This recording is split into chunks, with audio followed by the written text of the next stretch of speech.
I'm Judy Iron here interviewing Hans Strupp. It's June 10th, 1990, and these are tapes for the archives. Hans, would you tell us what year you were born and where you were born? Mm-hmm. I was born in Frankfurt on Main in 1921, August 25th. And who was in your family? My parents, and I have a younger brother who's 3.5 years younger than I am. He's also lives in the United States now. And your parents had always lived in Germany, or? Yes. My father was born in a small town in Bavaria, and my mother was born in Strasbourg in Alsace-Lorraine, which at that time in 1892 was part of Germany, but in 1918 was ceded to France at the end of the First World War. And then what happened? My mother and several members of her family emigrated from Strasbourg to Frankfurt, and then in 1920 my parents were married, and I was born in 1921, and I lived in Frankfurt until my emigration in 1939. When you were 17? When I was, yeah. Is that what you said? Yes, 17 and a half. What did your family live like? What was their life like? What did your father do? Well, my father was the manager of a haberdashery store, part of a chain that was owned by several uncles. And we lived in an apartment and lived comfortably. We were not particularly wealthy, but lived comfortably. So nothing very remarkable about family What life. kind of education did you and your brother have? We both went to the usual kind of elementary school. In my case, I then entered the gymnasium at age 11. I went to school there until I was until 1937. This was a public school. At that time, it was no longer possible for Jewish kids to go to public school. Also, emigration already had begun to loom large, and people were preparing for emigration. And so it was common for people to want to learn something that they could use as a trade or as a skill abroad. Since I didn't have any particular manual skills or agricultural interests or mechanical ability, I was sent to as an apprentice to a business. This was an export business in costume jewelry. And so I learned some basic things like bookkeeping and correspondence, and I knew some English already, so I was able to translate letters that came in and letters that were going out. That was English you had learned in school? Or, yeah, our first foreign language was French, which started at age 11, and English came 2 or 3 years later, and I had private lessons in English also. How about religious training? Well, we were brought up as Jews, of course, and I became bar mitzvah at the usual age, and religious instruction was handled in the public schools. For Catholics and for Jews, the respective representatives came and gave classes to Jews and Catholics, and the Protestants, they had their own instruction. Religion was important to your family, though? It was to my father. He died, however, in 1930 at the age of 45, when I was only 9.5 years old. And he came from a rather religious family.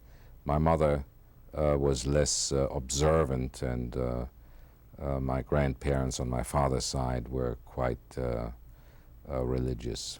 And they came from a small village in Bavaria where my grandfather was a teacher, but he also was the shochet, the ritual slaughterer.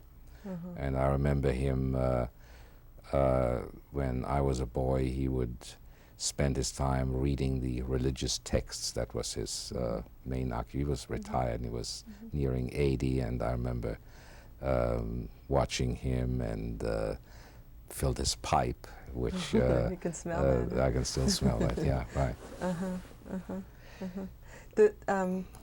The types of things that you were involved in as a boy, were you in any kinds of activities or things outside of school? Well, or I anything belonged to political, I belonged to a Jewish sports club for a short time, but not being well known for my athletic abilities. I didn't do very much. I did a little rowing and did a little bit of running, and that was about it. I might say something about the school experience. This was a public school, as I said. There were a number of Jewish kids in my class. This was an all-boys school, the Gymnasium. And beginning in 1933, when the Nazis came to power, it became increasingly difficult for Jewish kids to be in the public schools. Why did we go to public school in the first place? That was one of those things my father had thought that was a good idea. There were some Jewish schools there in Frankfurt also, but he decided we should go to public school. My brother also went to public school, later on transferred to a Jewish school. I went to this public school, and increasingly the school became part of the Nazi machine. That is, the educational system was rapidly taken over by the Nazis, and the other kids would appear in uniform in school. There would be periodic kinds of parades from which the Jewish children were excluded, and increasingly we were excluded and made to feel different and inferior and humiliated in various ways. Do you have a first memory of that? Oh yes, the first memory actually that is a rather important one for me. On April 1, 1933, this was 2 months after the Nazis came to power in Germany, they organized a boycott against all Jewish businesses, and that meant that they wanted to show to world Jewry how opposed the Nazis were to Jews in Germany. And so the Jewish stores were boycotted, and there were big parades, and for the first time the Jewish children were excused. They didn't participate in the parade. I was 12 years at the time, and I simply felt excluded and was sad about not being able to participate in something that my classmates. Was that something then that you went and asked your parents about, or your mother about? Yeah. What is happening, or? I didn't have much understanding. I don't know that there was much to explain, but I remember that as time went on, as the schools became increasingly Nazified, the life became more difficult. One would frequently be harassed by other kids on the street and called Jew, or occasionally be beaten up. But that was not that common. But increasingly the other kids would join the youth organizations and appear in school in uniform and participate in various activities of that kind. And so the Jewish children were increasingly made to feel unwelcome. I should mention here too that there was some preferential treatment given in the early years of the Nazi regime to kids whose fathers had fought in the First World War. My father was a soldier, had been a soldier in the German army, and so as such you were treated a little better, but that didn't last very long. That was just a very short period. That was of a time. short period, yeah. Of course, by that time he was already dead. Yeah. Did you have friends who were not Jewish as a boy? Not really. They were mostly Jewish boys. Do you have any memories of, what memories do you have of people who had previously been familiar to you who then shunned or turned or changed? Yes, one person comes to mind, particularly a teacher whom I admired quite a bit. And he was not a Nazi. This was in the gymnasium. And however, it became increasingly difficult for these people who were Gentile to even be seen talking to Jewish students, or at least they felt that way. He had to join the party and then appeared with the Nazi insignia in school. And I remember that he increasingly avoided contacts with me. We would ride on the streetcar occasionally, you know, together, but I didn't want to be seen talking to Jewish kids anymore. And if you consider that from their standpoint, it meant that, you know, they could lose their job or much worse. So it became increasingly difficult for these people to show any kind of friendly relation to Jewish people.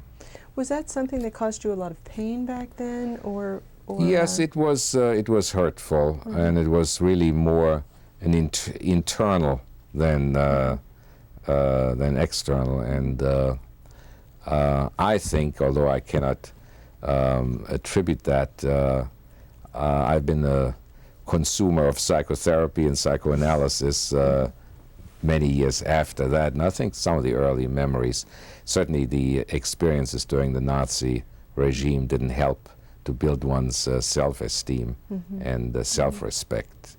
And increasingly, you know, Jews were humiliated, and the Nazi propaganda became increasingly intense in the years that we're talking about, between 33 and 39, when I finally left Germany. The kinds of humiliations that you're talking about, again, do you have some specific memories of things you saw or that happened to you?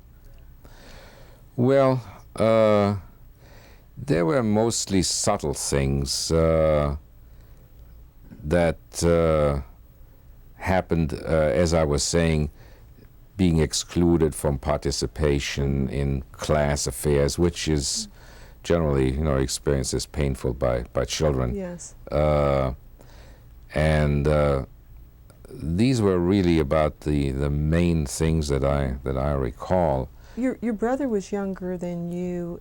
I wonder what your relationship was to him during this time. Yeah, well, we had with your father. We had a pretty good relationship. He kind of looked up to his older brother, and we're still pretty close. And he's a tax attorney. He emigrated with my mother and me in '39. Went to law school eventually and became a tax attorney. He's doing quite well in Washington, D.C. You mentioned before about Kristallnacht. Yeah. Can you say something about that? Yes. This was actually the most dramatic memory I have of the Nazi period. As you know, this happened in November 1938. And I was then an apprentice in this business I had mentioned earlier. So you remember the circumstances. There was a German attaché in Paris who had been shot and killed by a young Polish Jew who was irate because a lot of Jewish Polish families were driven out of Germany and had to go back to Poland. They were not allowed back in Poland. Anyway, he appeared at the German embassy in Paris and shot this attaché, which was used as a pretext by the Nazis for a major action against all Jews, and perhaps the first major action against Jews in Nazi Germany. So I was working in this business. I arrived there in the morning, and people were reporting that the windows of Jewish stores were being smashed, that the synagogues were on fire, and that there was a big uproar in the city. Frankfurt had always had a rather sizable Jewish population. So the boss, who was also Jewish, said to the employees, well, it's probably better to go home for everybody and wait it out there. So I walked home. On the way, I saw some evidence, but not very much, of fire departments rushing around, and I didn't pass any synagogues that were on fire. But I came to our house. This was around, we lived in an apartment with my mother, and there were two men standing there, and they had a car. And one of them asked me who I was, and did I live in this house, and was I Jewish, and so they said, well, go and sit in this car. And I did, and they went into the house, and they canvassed the house. They were trying to arrest whatever Jewish men they could find. They didn't have records that were that precise in those days, although the police department in Germany had registration of all Jewish citizens. So they came to my mother's apartment and verified that I was her son, and I learned that later. And then they came down, they talked to each other some more, got in the car, and then one of them said to me, well, get out, your mother's waiting with dinner up there. It was the closest that I came to being sent to a concentration camp. How frightened were you? Well, I didn't. Did you know what was happening? I didn't have much sense of what was happening, but they were arresting whoever, whatever Jewish men they could find. You mentioned an uncle. Did you tell me your wife's? My wife's father. My wife's father was arrested, sent to concentration camp. He went to Dachau for about 6 weeks, and then was able to get out because he was able to show evidence that he could emigrate to the United States. Well, it sounds like you came very close. We came Right close. then. We came here in That's June frightening. 39, Yeah. and the war started September 1. How did your family make the decision to leave, Hans? Well, the decision was made increasingly easy because of the difficulties that my mother encountered. She had become the owner of a haberdashery store comparable to the one in which my father had worked. And this was in a rather poor neighborhood of Frankfurt, and there were frequently boycotts organized by the Nazis. Usually around Christmas time, there would be some SR men in uniform appear in front of the stores, stand there, and try to prevent people from entering and say, don't buy from Jews. And across the street on a balcony where there was another store, there were men with cameras, and they threatened to take pictures of people who bought in these Jewish stores. So then usually the cops would appear because a small crowd would accumulate, and they would say, well, you better close the store. And so increasingly, and after the Kristallnacht in '38, it just became amply apparent that you had to leave Germany as quickly as possible. The Nazis made it abundantly clear that they wanted the Jews out. And those who could get out were still able to get out, although we couldn't no longer take any money with us, and whatever. That was made clear to you. You must leave everything, or that was the law. You couldn't.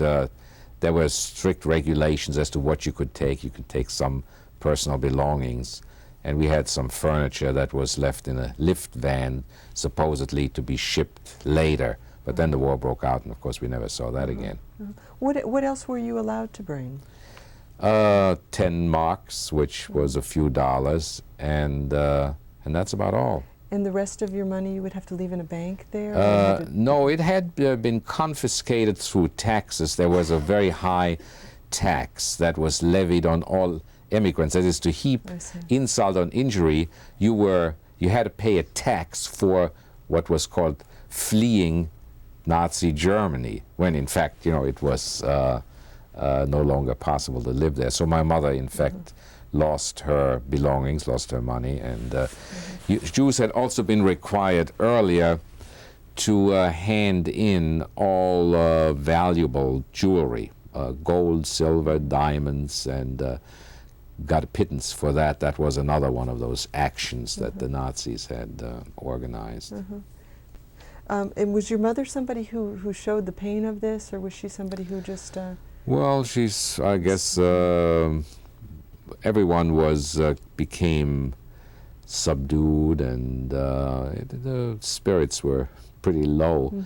And emigration, of course, was the topic that everybody talked about, including what kind of a registration number you had with the American consulate in Stuttgart, which issued the visas. Well, how did that happen? And you have a passport with Yeah, you, too. okay, this... Before you pick that up, we need... By 1930... Let me introduce you. Oh, I'm sorry. Judy Iran interviewing Hans Strupp, June 10th, 1990. This is tape 2. And again, if you would say some more about decisions to leave and how you did this. Well, by 1938, it had become abundantly clear to all Jews in Nazi Germany that they had to get out if they could get out, and that there was no future. Previously, it had been possible at least to live there. Of course, you could no longer participate in any kind of social activities. Restaurants were restricted. Stores had signs. Jews are not wanted here. Could you walk around? Could you walk around in the city? Oh, yes, yeah. But it just became an oppressive situation. So people made great efforts to find ways to get out of Germany. Now, there was only a limited number of choices available because most countries didn't allow immigration. The quota for the United States was about 30,000 a year, which was the German quota. And Jews, of course, numbered about 500,000 in Germany. Not everybody wanted to go to the United States. But until about 37 or thereabouts, people still thought it might be possible to live in Germany. But that became abundantly clear after the Kristallnacht that you had to get out and as fast as possible. How did you get your papers then? Well, you had to apply. You had to show that, first of all, you had to bring in some evidence that you could emigrate someplace. And my mother was fortunate because for American immigration purposes, she came under the French quota because where she had been born, when she was born in Strasbourg, that was Germany at the time, but for American immigration purposes, it now was France. Isn't that interesting? And since she had 2 minor children, she was able to come under French quota and was able to get the application processed rather rapidly. An uncle of mine, her brother, had put up $5,000 as an affidavit in this country as security. And so rather rapidly, early in 39, we got the summons to the American consulate in Stuttgart. You had to go there and fill out papers and have a physical examination. And but prior to that, you needed a German passport. And you were given this German passport only if you could show that, in effect, you had paid these horrendous taxes for fleeing the Reich, and that you weren't taking anything along other than your personal belongings.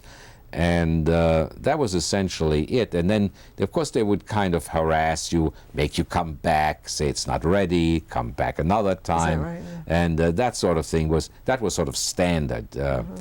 So the passport that we got, is one I still have here. And I show you the inside. It has my name, but it says Hans Hermann, which was my given name, and in addition to that, Israel Strupp. Israel was required for all Jewish men to add to their name to make them recognizable immediately as Jews.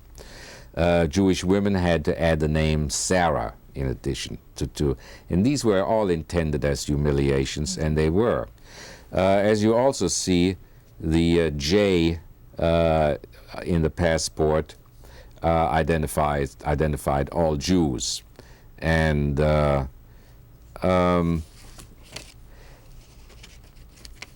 I want to show you at the end of this passport, this was the document to freedom, which you cannot see very clearly, but this was the American immigration visa that was allowed you to enter the United States and They settle stamped here. that in Stuttgart? This was issued in Stuttgart, and of course you needed that, you know, to enter the United States. Oh, what a treasure, huh? Yeah. Yeah, yeah. And your mother went to get these passports for the three of you, or you went alone? Well, each of us needed a passport. No, we had to go to Stuttgart with her. Yeah, yeah. And these were important trips, back and forth and back and forth. Yeah. That's not a, well, that a took short, about 3-4 hours by train. Short job. What family did not come? What parts of your family did not come to the United States? Well, there were several aunts and uncles who didn't succeed in emigrating. There were 2 sisters of my father's, one of whom had married and lived in the Netherlands. Her husband had died. And the second aunt, Frida, who had lived with us for a time, emigrated to the Netherlands, and both Frida and her sister and 2 children of the other sister were deported during the Nazi occupation of Holland, and they died in a concentration camp. Another uncle on my mother's side presumably died in a concentration camp. And so these were fairly close members of the family. My wife's grandmother, her parents had to emigrate, leave the old lady behind. There was no way she could come to the United States, and she died in a concentration camp. Another aunt of hers lived in a concentration camp or was incarcerated in Theresienstadt for a number of years during the war. Her husband died and in the camp, but she was kept alive because she had skills as a seamstress, and she was able to sew uniforms. Wow. So she had a skill that the Germans could have found useful. Your mother selected the United States because of your uncle being here. Yeah, we had some. My uncle had been. Yeah. I mean, you had other relatives in South America, or who chose to go to South America. That's right. How did both on my. Excuse me. I was just saying, for her to choose the United States. Well, that was a logical place to come. We had thought about possibly going to a South American country too, and I had actually learned Spanish for a couple of years, studied Spanish in preparation for that, and also had English private lessons. But after her brother, my uncle, emigrated to the United States, that he was fairly close to my mother, so that was the logical place to come. And you came, what form of transportation? We came by boat. We left Germany on the train, and they harassed you some at the border, but that wasn't very significant. But we breathed a sigh of relief when we left Germany. We stopped in Strasbourg, which was my mother's birthplace, for just a short couple of hours, and then went on to Paris, where we stayed with a cousin for a night, then went to Le Havre and caught the British ship Cunard liner Britannic, which I think was sunk during the war. So we came from there, took the boat to New York. How long a trip was that? In those days, I guess probably took about 6-7 days, maybe 8. And was that an exciting time, or again a time of relief, or? Well, it was a great fear relief. A great relief to kind of numb feeling. It was a great relief to get out of Germany, and the only thing I remember though about the trip was I got seasick pretty badly for a couple of days. Something to remember. Yeah. The city that you came to then, you came to New York. Yes, as and most Jews did. Yeah. Yes, and stayed for how long? 1 year. My brother still had to go to school. He was too young to take a job. I found a job. It took a little while, as my skills that I had acquired in Germany helped as a bookkeeper and sort of general office boy. It was hard to find work. It was hard to find work because there were a lot of immigrants. This was still the tail end of the Depression. And so I pounded the pavement for several weeks, but then through a friend of mine whose father knew somebody, it was this kind of thing, I was able to get this job. Worked there as a bookkeeper for a year, started at $11 a week, and rose to $13, then $15, and then $17. And then the company that owned this store had also a branch office in Washington, so they, for reasons of their own, wanted somebody to go there and work in their store in Washington. And so they asked me, would I move to Washington at the munificent salary of $20 a week? And since I had no reason not to, I accepted that. I moved there, and then my brother came and my mother joined them, and she worked as a companion for a couple of people, first an old lady and then an older couple. In New York City. First in New York City, and then also in Washington, D.C. And then she kept house for my brother and myself for a number of years in Washington. Do you remember your first sight of New York City? Not particularly. I remember that we arrived on a Sunday morning and the boat docked. And the date? Do you have a date? yeah, this was June 18, 1939. So it was warm and... It was quite warm, and my uncle came. Of course, you had to be met by somebody at the ship. And so my uncle came, and the customs official or the immigration official asked him for his papers, and he didn't have them. He said, I have them in the safe at the bank. He says, well, that's a good place to keep them. It was all right. So we first lived in a room, the three of us, that we had rented. And then my mother, of course, moved in with her employer. And my brother and I got a room with another Jewish family in Washington Heights, which was one of the places where a lot of the refugees had settled. Did you come across other people you knew? Yes. I started to go to school at night. I went to City College, as it was known then, City University of New York. Went there for a year and took a couple of courses. And then when we moved to Washington, D.C., I went again to night school. We had to support our mother soon thereafter because she became sick.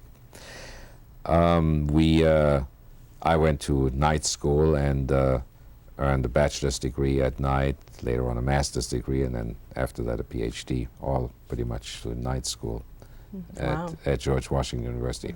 Working during the day? Working during the day, doing this accounting. When you got off the boat, what did you have with you? Well, we had some clothes, personal belongings, and that was it. Do you remember any things in particular? No, had brought a few books and just our clothes, really, nothing that we were able to take out that was in any way bulky. We had a few suitcases. And is that they like one for each hand kind of? Yeah.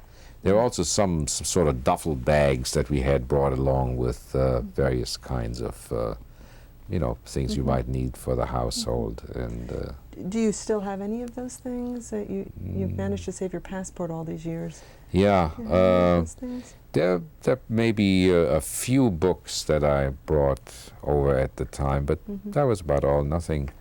We had some photo albums and oh, really? Yeah, some pictures of family shots and. But those are treasures, yeah. Yeah, I remember in 1936, I had another uncle in Berlin who had invited me to spend the summer there, and that was the time of the Olympic Games, when the Olympic Games were in Germany, and they lived very close to the stadium. And one afternoon, my uncle took me to the Olympic Games. I remember that. It was in 1936.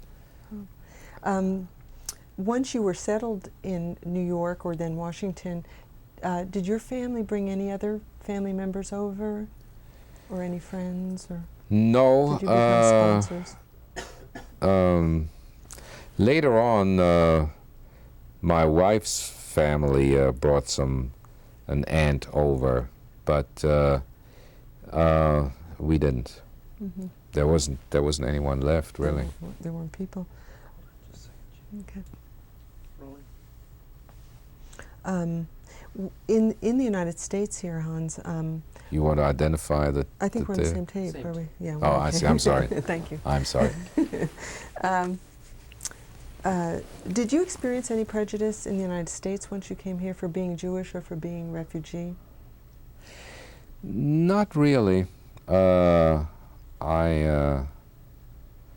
don't have any recollections of any kind along those lines, and I've always been very vocal about the opportunities that the United States presented to refugees like us. I mean, we didn't get any government aid or student loans or anything like that, but the opportunities, just being able to go to school at night and holding down a job during the day and advancing oneself, acquiring an education, which wouldn't have been possible probably in Germany in the same way, even under more favorable circumstances.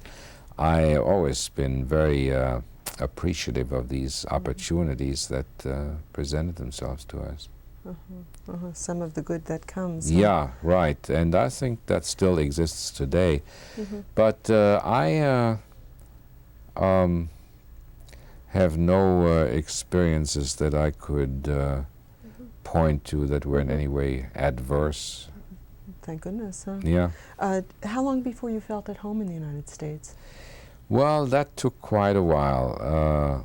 I felt pretty lonely at first, and but gradually began to experience myself as an American.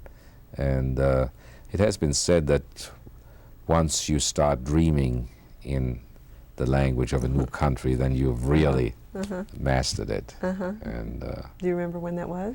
no, I don't remember when that was, but I remember having quite a time at first with movies and even understanding people, even though my English was pretty decent.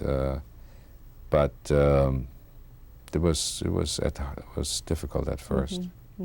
Just to have the language. Have you been back to Frankfurt? Oh yes, a number of times. My wife and I traveled to Germany. Well, every so often, and yeah. Would you remember your first time going back? Yeah, that was probably in the late 50s.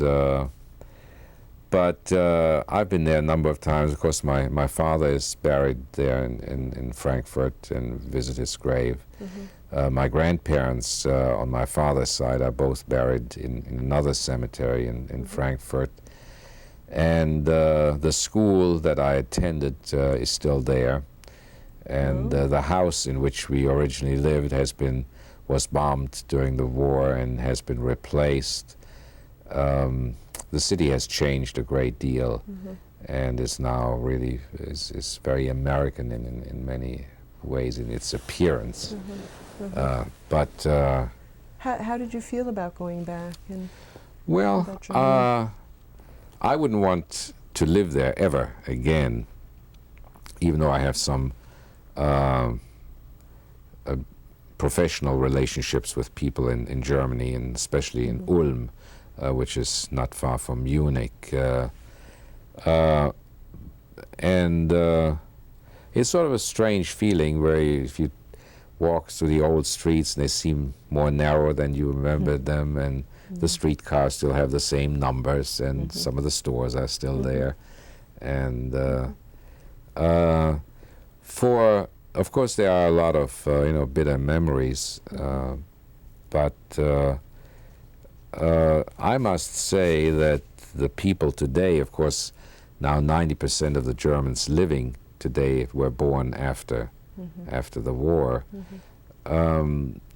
They're quite friendly and hospitable. I still speak the language, of course. Yeah, so you can make your way around yeah.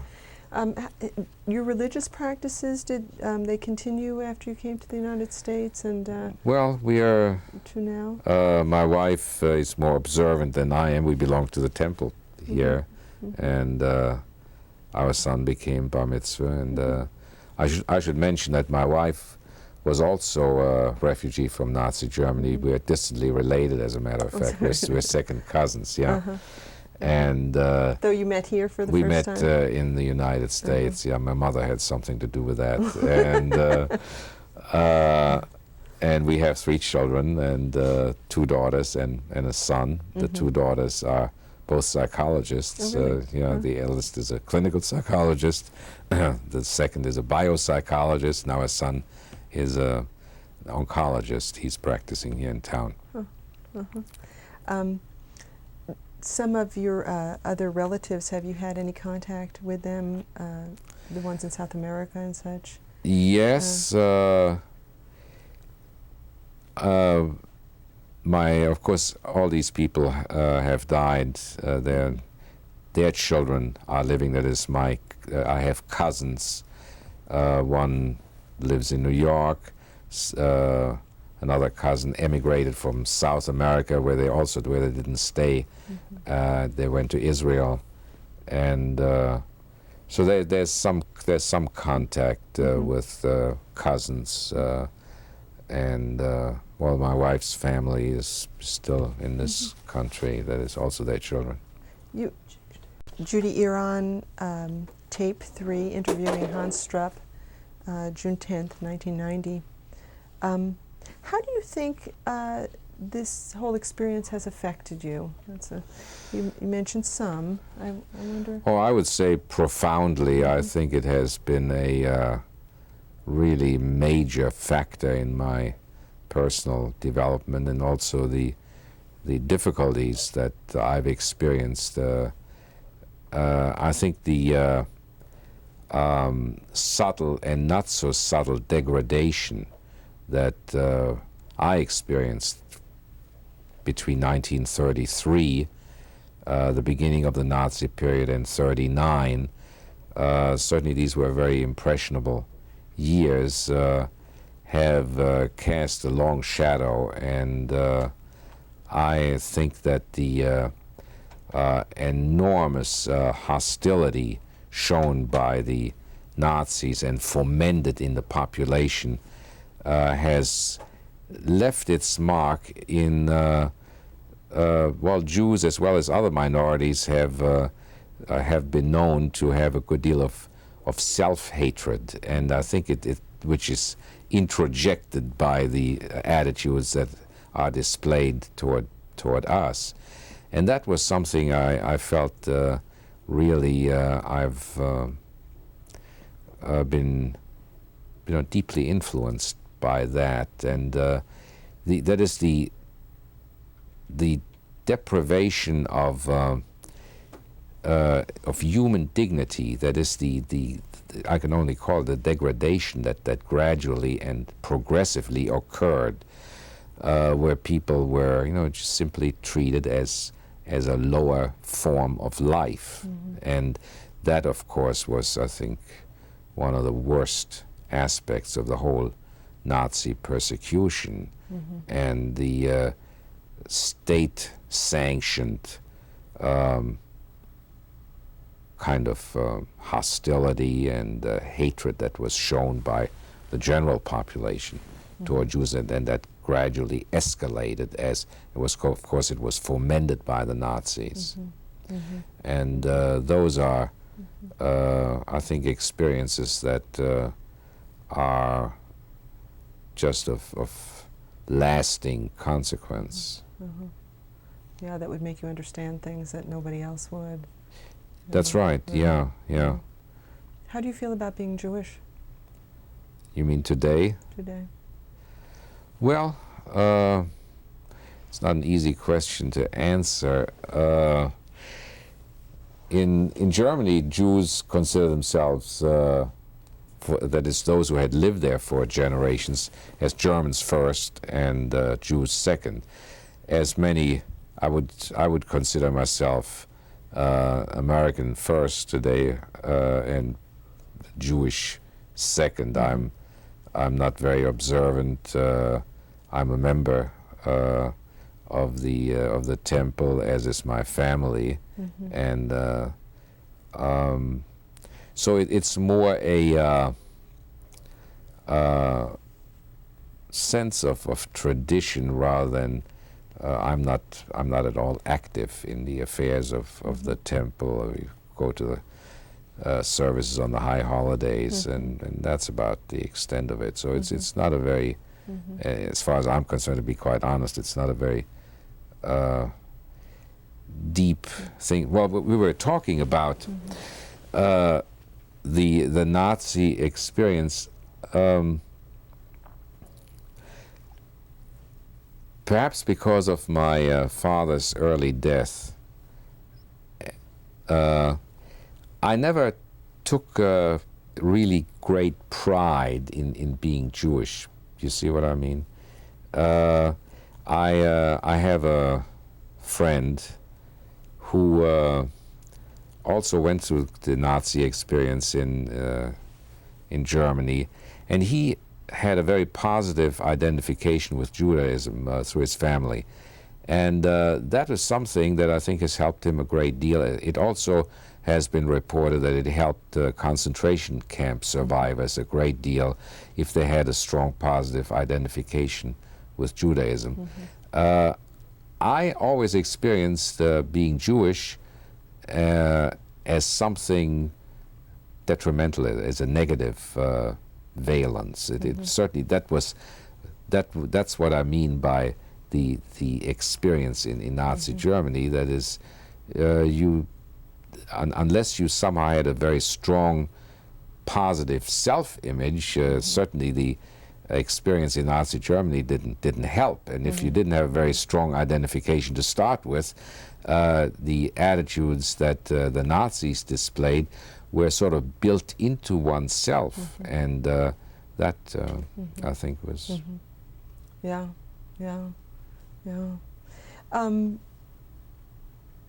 Do you think, in what ways has this whole experience affected how you've brought up your children?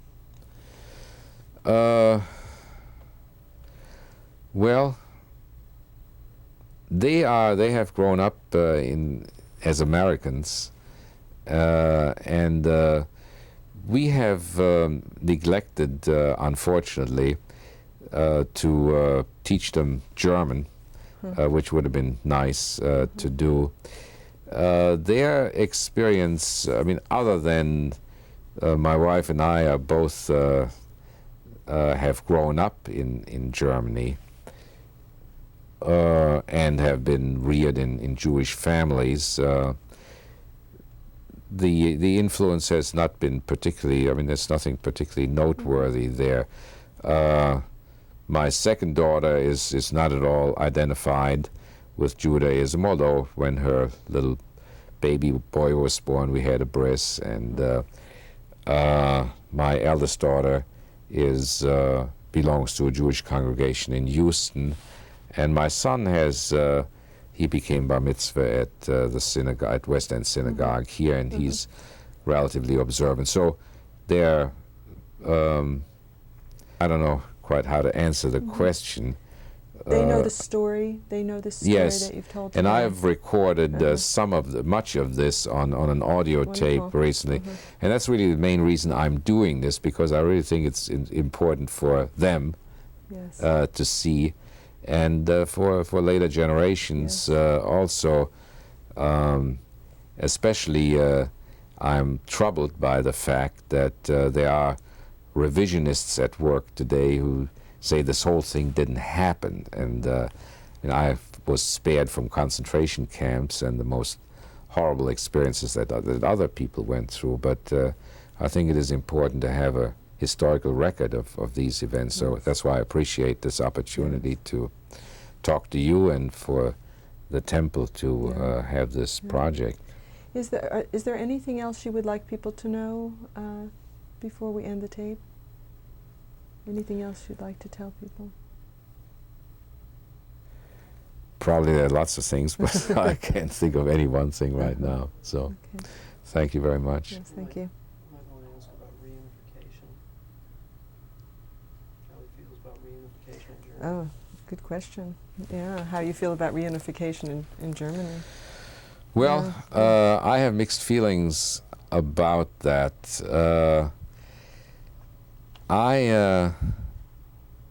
I'm frankly amazed that the Allies are as acquiescent in this movement as they appear to be.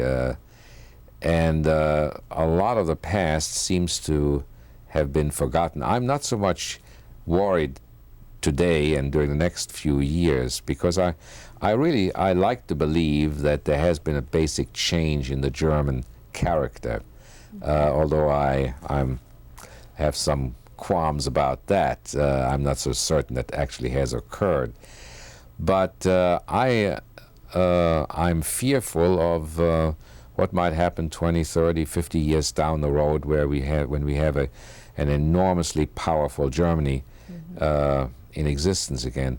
Now, I think as long as Germany is prosperous and economically in a very strong position, as they are now and as they are undoubtedly going to be in the years to come, things may well be okay, and I like to believe that there has been a profound change in the German character. But at the same time, I also believe that there are certain German characteristics, which I could spend a lot of time describing, that is the attitude toward authority, that